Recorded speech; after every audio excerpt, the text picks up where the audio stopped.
Hello viewers, நீங்கள் அந்த decarbonisation ப்ராசஸை பற்றி என்கிட்ட கேட்டிருந்தீங்க. என்னுடைய வியூ, அதாவது டீகார்பனைசேஷனுக்கு இந்த ஹைட்ரஜன் கேஸ் அனுப்பி அது மூலிமா டீகார்பனைசேஷன் பண்ணுறாங்க இல்லையா, அதில் நான் என்னுடைய ஒப்பீனியன் என்னன்னு கேட்டிங்கன்னா, தியரிட்டிக்கலி என்னோடய ஒப்பீனியன்ஸ்லாம் கரெக்டு தான். அவங்க சொல்லக்கூடிய தியரிட்டிக்கலாக எல்லா இன்ஃபர்மேஷன் கரெக்ட். ஆனால் ப்ராக்டிகாலிட்டின்னு ஒன்று இருக்குது, ரியல் எஃபெக்டிவ்னஸ்னு ஒன்று இருக்குது, ரியல் வேல்யூ அடிஷன் இருக்கு இல்லையா. என்னுடைய பார்வையில் அது ரியல் வேல்யூ அடிஷன் கிடையாது. Theoretically completely accepted, but practical point of வியூவில் நான் ரெக்கமெண்ட் பண்ணல இந்த ஹைட்ரஜன் கேஸை யூஸ் பண்ணி நீங்கள் டீகார்பனைசேஷன் பண்ணக்கூடிய ப்ராசஸை.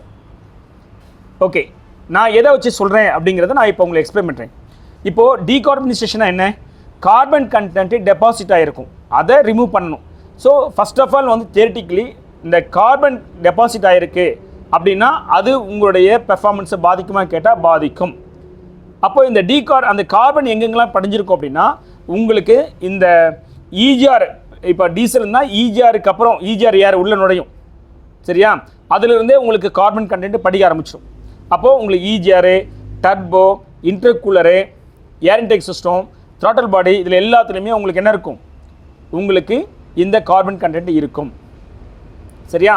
அப்போ அந்த கார்பன் கண்டென்ட் அங்கே மட்டும் இருக்காது, கூடவே இந்த engine cylinder and then engine block walls இதெல்லாமே இங்கெல்லாமே இருக்கும் கார்பன் கண்டென்ட் சரியா. இப்போ இந்த கார்பன் கண்டென்ட்லாம் ரிமூவ் பண்ணிங்க அப்படின்னா உங்களோட பெர்ஃபார்மன்ஸ் இம்ப்ரூவ் ஆகும். நான் ஏன் ஹைட்ரஜன் அந்த கேஸை யூஸ் பண்ணி பண்ணுறதை நான் வந்து அட்வைஸ் பண்ணல, அது எஃபெக்டிவ் இல்லை, தேரி தான் ஓகேன்னு ஏன் சொல்கிறேன்னா, அவங்க சொல்லக்கூடிய அந்த ஹைட்ரஜன் கேஸ் அனுப்புனா ரிமூவ் பண்ணக்கூடிய இடம் எங்கேன்னு கேட்டிங்கன்னா இந்த சேம்பர், கம்பஷன் சேம்பர் சொல்லுவோம். கம்பஷன் சேம்பரில் என்னென்ன ஃபிசிக்கலாக அந்த என்னென்ன இருக்குது அப்படின்னு பார்த்தீங்கன்னா, இங்கே உள்ள சிலிண்டர், இதுதான் என்ஜின் கம்பஷன் சேம்பர்னு சொல்லுவோம். இந்த சிலிண்டர், இது பிஸ்டன், இதுக்குள்ளார வந்து பார்த்தீங்கன்னா கார்பன் கண்டென்ட் இருக்கும், இதெல்லாம் அதை ரிமூவ் பண்ணும் அந்த ஹைட்ரஜன் விட்டிங்கன்னா. அதே மாதிரி இந்த ஹைட்ரஜன் கேஸ் எங்கே போய் ரிமூவ் பண்ணணும்னா இங்கே பாருங்கள், இதுக்கு மேலே வரக்கூடியது அந்த என்ஜின் ஹெட்டு. இந்த என்ஜின் ஹெட்டில் இங்கே பாருங்களேன், இங்கெல்லாம் இந்த கார்பன் கண்டென்ட் இருக்கா, இந்த வால்வ் சீட்டிங் பண்ணுற இடம் இந்த சைட்லலாம் இங்கெல்லாம் கார்பன் கண்டென்ட் படிஞ்சிருக்கும். இப்போ இதையெல்லாம் தான் வந்து என்ன சொல்கிறாங்க அப்படின்னா இந்த ஹைட்ரஜன் அனுப்புனா இதெல்லாம் ரிமூவ் பண்ணணும்னு சொல்லி சொல்கிறாங்க. இப்போ என்னோடய பாயிண்ட் என்னன்னு கேட்டிங்கன்னா, அந்த ஹைட்ரஜன் கேஸை இந்த வால்வில் இருக்கிற அந்த கார்பன் கண்டென்ட் ரிமூவ் பண்ணோம், இந்த சேம்பரில் இருக்கிற இந்த பிஸ்டன் சிலிண்டருக்கு இடையில கிளியரன்ஸ் இருக்கிற அந்த கார்பன் கண்டென்ட்டை ரிமூவ் பண்ணணும்னு சொல்கிறாங்க. அதையெல்லாம் ரிமூவ் பண்ணுறதா இருக்கட்டும், அது 100% எஃபெக்டிவாக இருக்குன்னு எடுத்துட்டாலுமே கூட உங்களுக்கு ரிசல்ட் என்னன்னு கேட்டிங்கன்னா ஒன்றும் சொல்லிக்கிற அளவுக்கு இருக்காது. ஏன்னா இந்த கார்பன் டெபாசிட் ஆகிறதுல இருக்குது, இங்கே டெபாசிட் ஆகிருக்குல்ல, இதனுடைய கான்ட்ரிபியூஷன், அதாவது கார்பன் படிஞ்சதுனால பிக்கப் அஃபெக்ட் ஆகிருக்கு, மைலேஜ் அஃபெக்ட் ஆகிருக்கு அப்படின்னு சொல்லுவோம் இல்லையா, அந்த கார்பனோடைய இந்த கொள்ள அளவுக்குன்னு சொல்லுவோம் இல்லையா, இந்த அந்த அந்த அளவு weight something you can say இந்த வெயிட்டில் சொல்லலாம், என்னென்னா சொல்லிங்க அந்த கார்பன் கண்டென்ட் வெயிட்டேஜ்னு வச்சுப்போம். அந்த வெயிட்டு சரிங்களா, இந்த வால்யூம் ஆஃப் வந்து பார்த்தீங்கன்னா கார்பன் வந்து இதுலேயும் டெபாசிட் ஆகிருக்கு பார்த்தீங்கன்னா ஹார்ட்லி 5% தான் இருக்கும். அப்போது இந்த 5% நீங்கள் 100% ரிமூவ் பண்ணாலும் உங்களுக்கு பெருசாக எஃபிஷியன்ட் இருக்காது. ஏன்னா 90% of the carbon content remove பண்ணால் தான் உங்களுக்கு ரிசல்ட் கிடைக்கும். அப்போது அவங்க ஹைட்ரஜன் அனுப்புறது இங்கே என்ன சொல்கிறாங்க அப்படின்னா அந்த கம்பஷனில் போயிட்டு அந்த கம்பஷன் சேம்பரில் போயிட்டு அது பேர்ன் ஆகணும். அந்த ஹைட்ரஜன் கேஸ் வந்து பார்த்தோன்னா இங்கே உள்ள இந்த பெட்ரோலா டீசலு இந்த ஏரோடு மிக்ஸ் ஆகி பேர்ன் ஆகுது பார்த்தியா, அந்த கெமிக்கல் கண்டென்ட்டோட அது அந்த கெமிக்கல் ரியாக்ஷனில் அது பர்டிகுலர் டெம்பரேச்சர் ரியாக்ட் ஆகும்போது அந்த கார்பனை ரிமூவ் பண்ணுதுன்னு சொல்கிறாங்க. ஆனால் நமக்கு 90% ஆஃப் வந்து பார்த்தோன்னா எங்கே இருக்குது கார்பன் அப்படின்னா இங்கே பாருங்கள், இப்போ இது பெட்ரோல், இது த்ராட்டல் பாடி, இதுக்குள்ளாரவையும் இந்த பார்த்தீங்கன்னா இன்டேக் மேனிஃபோல்ட் இருக்குது இங்கே. இப்போ நீங்கள் டீசல் எடுத்தாலும் இதே தான் இருக்கும், அங்கே கூட ஈஜிஆர் டர்போ இருக்கும். அப்போ இந்த இன்டேக் மேனிஃபோல்ட்டு அது போக இங்கே பாருங்கள், இங்கே இந்த ஹெட்டில் பாருங்கள் உங்களுக்கு இந்த இன்டேக் மேனிஃபோல்ட் இங்கோட கனெக்ட் ஆகிருக்கு, இங்கேயும் கார்பன் கண்டென்ட் இருக்கும். அப்போ அதிகப்படியான 90% கார்பன் கண்டென்ட் எங்கே இருக்குன்னா இங்கே இருக்கும். அதுக்கப்புறம் இங்கே பாருங்கள், இந்த த்ராட்டல் பாடிக்குள்ளார நுழைஞ்சிட்டு இதுக்குள்ளார இந்த இன்டேக் மேனிஃபோல்ட், ஏன்னா இதுதான் இப்படி கனெக்ட் ஆகிருக்கும் சரிங்களா, இப்படி கனெக்ட் ஆகிருக்கும். அப்போது இதுக்குள்ளார கார்பன் கண்டென்ட் நிறைய இருக்கும். அதோட ஈஜிஆர், டர்போ, இன்டர்கூலர் இதெல்லாம் தான் இங்கெல்லாம் தான் வந்து என்ன இருக்கும் உங்களுக்கு கார்பன் கண்டென்ட், அங்கே தான் 90% ஆஃப் கார்பன் கண்டென்ட் படிஞ்சிருக்கு. அப்போ இந்த கெமிக்கல் ரியாக்ஷன் இதுக்குள்ளே தான் நடக்கும், இதுதான் ரிமூவ் பண்ணனா அந்த carbon content 90% carbon content remove பண்ணாமல் என்ன ரிசல்ட் உங்களுக்கு கிடைக்கும். அப்போது இதை ரிமூவ் பண்ணோம், அந்த 90% கார்பன் ரிமூவ் பண்ணால் தான் உங்களுக்கு ரிசல்ட் கிடைக்கும். அதுக்கு என்ன பண்ணணும், நீங்கள் இந்த மாதிரி டிஸ்மேண்டில் பண்ணி தான் நீங்கள் அந்த கார்பன் கண்டென்ட்டை நீங்கள் ஸ்வைப் பண்ணி இல்லை ஸ்க்ராப் பண்ணி இல்லாட்டி வந்து பார்த்தீங்கன்னா டீசலோ இல்லாட்டி வேறு ஏதாவது கெமிக்கல் கண்டென்ட்டை ஊற வச்சு நீங்கள் என்ன பண்ணணும், ரிமூவ் பண்ணணும். அதுதான் உங்களுக்கு ரிசல்ட்டை கொடுக்க முடியும். இன்னொன்று இதில் அவங்களே சொல்லுவாங்க, டாசி கார்பன் எடுத்துட்டோம்னா இந்த வால்வு சீட்டிங் இருக்கு இல்லையா, இந்த வால்வு சீட்டிங் இப்போ இதான் வால்வு சீட்டிங் சொல்கிறாங்க. இந்த வால்வு சீட்டிங்கில் அதிகமாக கார்பன் எடுத்துச்சுன்னா இந்த வால்வு சீட்டிங் இதுக்கும் இந்த கேப் இருக்குல்ல, இதுக்கிட்ட இந்த கேப் ஜாஸ்தி ஆகிடுச்சுன்னா, இந்த கேப் ஜாஸ்தி ஆகும் போது உங்களுக்கு ஸ்டார்டிங் இஷ்யூஸ் வரும். அகைன் அப்படியே ரிவர்ஸ் எஃபெக்ட். அவங்க என்ன சொன்னாங்கன்னா மைலேஜ் நல்லா வரும்னு சொன்னாங்க இல்லையா, மைலேஜ் குறைஞ்சிடும். ஏன்னா வால்வு ஓப்பன் ஆகிடுச்சு, சரியா வந்து பார்த்தீங்கன்னா சீட்டிங் இல்லை. அப்போது அப்படியே வைஸ் வர்ஸா ரிஃப்ளெக்ட் ஆகிடும், ரிசல்ட்டே மாறி போயிடும்.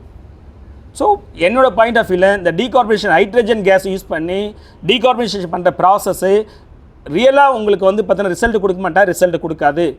ஆனால் எல்லா ரிசல்ட் கொடுக்குதா சொல்லிட்டு இருக்காங்க. அது எல்லாம் ஒரு வேளை மித்தாக இருக்கும், இல்லை வேறு ஏதோ வந்து பார்த்தோன்னா அவங்க ஒரு காரணத்துக்காக சொல்ல வேண்டிய அவசியத்தில் சொல்லிட்டு இருக்காங்கிறது தான் என்னுடைய டெக்னிக்கல் பாயிண்ட் ஆஃப் வியூவில் என்னுடைய கன்க்ளூஷன். உங்களுக்கு டிஃப்ரென்ஸ் ஆஃப் ஒப்பீனியன் இருந்துச்சுன்னா என்னோட கமெண்ட் செக்ஷனில் நீங்கள் வந்து டெக்னிக்கலாக நீங்கள் கண்டென்ட்டை போடுங்க. நிச்சயமாக நான் வந்து பார்த்தீங்கன்னா நம்ம வந்து பார்த்தீங்கன்னா ரீவிசிட் பண்ணுவோம், ரிவ்யூ பண்ணுவோம். எந்த ஒரு டெக்னிக்கல் இஷ்யூமே நான் சொல்லக்கூடிய டெக்னிக்கல் பாயிண்ட் எதுவுமே நான் வந்து பார்த்தீங்கன்னா ரிவ்யூ பண்ணுறது ரெடியாக இருக்கேன். பட் ரியலி நீங்கள் வந்து பார்த்தீங்கன்னா அதை ஜஸ்டிஃபை பண்ணிடலாம், சரிங்களா? ஹோப் இந்த டீகார்பனைசேஷனை பற்றினா உங்களுக்கு என்னோட இந்த விளக்கம் போதுமானதாக இருக்கும்னு நினைக்கிறேன். இன்னும் நீங்கள் ஒரு வேளை உங்களுக்கு இன்னும் இதை பற்றி வேணும், இன்னும் நிறைய கண்டென்ட் இல்லை, இதை பற்றி நிறைய டவுட்ஸ் இருக்குன்னா கமெண்ட் செக்ஷனில் கொடுங்க. நம்ம அடுத்த ஒரு வீடியோவில் நான் கண்டிப்பாக நான் வந்து பார்த்தீங்கன்னா அப்லோட் பண்ணுறேன். ஹோப் இந்த வீடியோ உங்களுக்கு கிளாரிட்டி கொடுத்துருக்குன்னு நினைக்கிறேன். இது வரைக்கும் நான் சொன்னது. நம்ம சேனலை நீங்கள் சப்ஸ்கிரைப் பண்ணாமல் ப்ளீஸ் சப்ஸ்கிரைப். வீவர்ஸ், இது Volkswagen Polo டீசல். இந்த வண்டியில் கஸ்டமர் கம்ப்ளைண்ட்னா வண்டி பிக்கப் இல்லை அப்படிங்கிறதா கம்ப்ளைண்ட்டு. அதுக்கு ஒன் ஆஃப் த மேஜர் ரீசனாக நம்ம ஐடென்டிஃபை பண்ணுறதுன்னு கேட்டிங்கன்னா இந்த EGR. இப்போ இந்த EGRல என்ன ஃபால்ட்டுன்னு காமிக்கிறேன் பாருங்கள். இப்போ EGR நம்ம இப்போ பிரிச்சாச்சு, இப்போ எல்லாத்தையும் நம்ம சர்வீஸ் பண்ண போகிறோம். இப்போ இந்த இடத்துல EGR வந்து கம்ப்ளீட்டாக பிளாக்கேஜ் ஆகிடுச்சு, ஸ்டக்காக ஆகிடுச்சு, சரிங்களா? இப்போ பிளாக்கேஜ் ஆகிடுச்சுங்கிறது நான் எப்படி காட்டுறேன் பாருங்க உங்களுக்கு. இது வந்து ரொம்ப ஒஸ்ட் சினாரியோ, இந்த அளவுக்கு போகக்கூடாது. பிளாக்கேஜுங்கிறது எக்ஸ்ட்ரீம். நிறைய உங்களுக்கு கார்பன் டெபாசிட்டுங்கிறதே பெரிய பிரச்சனை. ஆனால் இது ஒஸ்ட் ஆகிடுச்சு. இங்கே பாருங்கள், ஆப்ரேட்டே ஆகலை. அதாவது இந்த வால்வ் வந்து பார்த்தீங்கன்னா இப்படி க்ளோஸ் ஆகணும், சரிங்களா? இங்கே பாருங்கள், அழுத்துறேன், ஆக்டிவேஷன் ஆகலை, சுத்தமாக ஆக்டிவேஷன் ஆகலை. இந்த வேக்கம் இது வழியாக என்னென்னா இந்த ஆக்சுவேட்டர் தான் இந்த வால்வ் ஆப்ரேட் பண்ணுது. இந்த ஆக்சுவேட்டர் ஆப்ரேட் பண்ணுறதுக்கு இங்கே உள்ள வேக்கம் டியூப் மூலிமா தான் ஆப்ரேட் பண்ணுது. வேக்கம் டியூப் வந்து எவ்வளோ தூரம் ப்ரெஷர் கொடுக்கும், கம்மியாக தான் ஒரு வேக்கம் கொடுக்கும், அது மூலிமா தான் ஆப்ரேட் பண்ணணும். ஆனால் இந்த இடத்துல பாருங்கள், நான் மேனுவலாக எவ்வளோ ப்ரெஷர் கொடுக்குறேன், ஃபோர்ஸை கொடுக்குறேன், ஒரு ரியாக்ஷனும் இல்லை.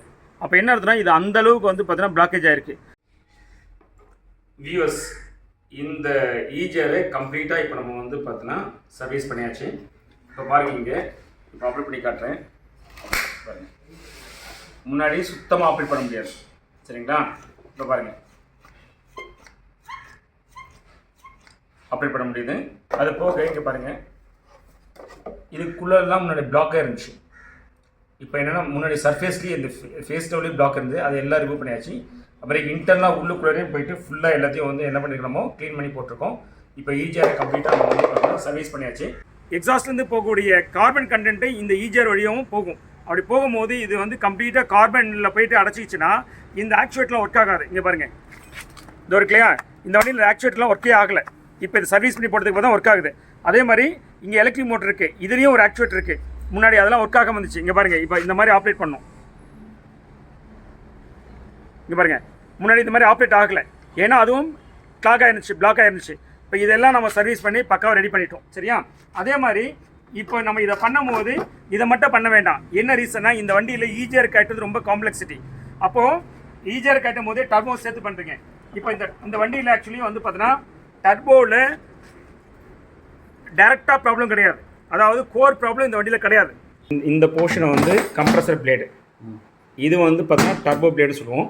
டர்போ பிளேட் சைட் பாருங்கள் எவ்வளோ வந்து பார்த்தீங்கன்னா உங்களுக்கு கறி படிஞ்சிருக்கு, எவ்வளோ கார்பன் கண்டென்ட்டு. அது போக இதுவும் ஆப்ரேட் ஆகணும், வேரியபிள் டர்போ. இது ஆப்ரேட் பண்ணி காட்டுங்கண்ணா, எப்படி ஆப்ரேட் ஆகணும். இது வந்து வேரியபிள் டர்போன்னு பேர். ஸோ இந்த வேரியபிள் டர்போ வந்து பார்த்தீங்கன்னா கார்பன் கண்டென்ட் அதிகமாகிடுச்சுன்னா சரி ஆப்ரேட் ஆகாது. இவ்வளோ கார்பன் கண்டென்ட் இருக்குது பாருங்கள், இது வந்து ஆக்டிவேட் ஆகணும். இதை பார்த்தீங்களா, இதை ஆக்டிவேட் பண்ணி காட்ட முடியுமா தம்பி? கொஞ்சம் லைட் அடிங்க. பாருங்கள், இந்த மாதிரி வந்து ஆப்ரேட் ஆகணும். இப்போ இந்த கார்பன் கண்டென்ட்லாம் இருந்துச்சுன்னா என்ன ஆகும்னா சரியாக ஆப்ரேட் ஆகாது, ஸ்டக் ஆகும். அப்போ என்ன ஆகும்னா உங்களுடைய எஃபிஷியன்சி அஃபெக்ட் ஆகும். ஹோப் இந்த வீடியோ உங்களுக்கு கிளாரிட்டி கொடுத்துருக்குன்னு நினைக்கிறேன். நம்ம சேனல் இன்னும் சப்ஸ்கிரைப் பண்ணாமல் இருந்தால் ப்ளீஸ் சப்ஸ்கிரைப்.